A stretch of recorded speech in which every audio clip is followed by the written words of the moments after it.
রহমতুল্লাহি ওয়া বারাকাতুহু। নুরাল জাহিদ থেকে ম্যানেজার তারেক বলছিলাম। সামনে আছে আমাদের দুজন প্রিয় মানুষ, ওনারা আমাদের ক্লায়েন্ট, অনেক ভালো মানুষ আলহামদুলিল্লাহ। যারা বলেন বাংলাদেশ থেকে আসা যায় না, আমরা বলছিলাম যে কিছু কিছু সেক্টরে ভিসা হয়, ওনারা হলো জ্বলন্ত প্রমাণ। আলহামদুলিল্লাহ ওনাদেরকে আমরা আনতেও পারছি এবং ইমারত আইডিও করে দিছি। তো ফার্স্ট অফ অল প্রথমেই ভাইয়ের কাছ থেকে জানি, যেহেতু আসবেন এখানে আছে উপস্থিত। ভাই, আপনার আমাদেরকে কিভাবে ছিলেন?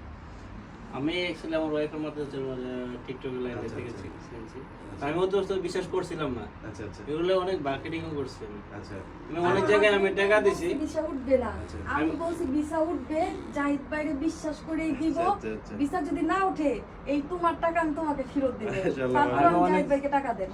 যাক, তাহলে এই কথার প্রমাণ এটা হলো যে মাঝে মধ্যে স্ত্রীর কথা শুনতে হয় নাকি? একটু মজা করলাম। সত্যি কথা, কাস্টমারের মুখে হাসি, এটাই হলো আমাদের বিজনেস। আমরা মানুষকে সেবা দিয়ে মানুষের বিশ্বাস অর্জন করতে চাই। সব থেকে বড় কথা হচ্ছে, আপু খুবই অল্প সময় আসছে, ভাইয়া ওয়াইফকে নিয়ে আসতে পারে। ভাইয়া কেমন, আপনার কেমন লাগতেছে ওয়াইফকে নিয়ে আসতে পারে? না না, অনেক ভালো লাগতেছে না? তো আপু, আমাদের কাস্টমারের উদ্দেশ্যে কি বলবেন? বলতে চাই যে সবকিছুর ঊর্ধ্বে হচ্ছে বিশ্বাস।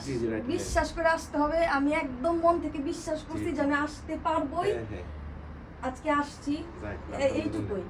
আলহামদুলিল্লাহ। তো আপু, এই জন্য আপনার সোনার হরিণ। Thank you. আমি আপুর কাছে এমরাত আইডি তুলে দিলাম। আজকে ওনার আইডি চলে আসছে আলহামদুলিল্লাহ।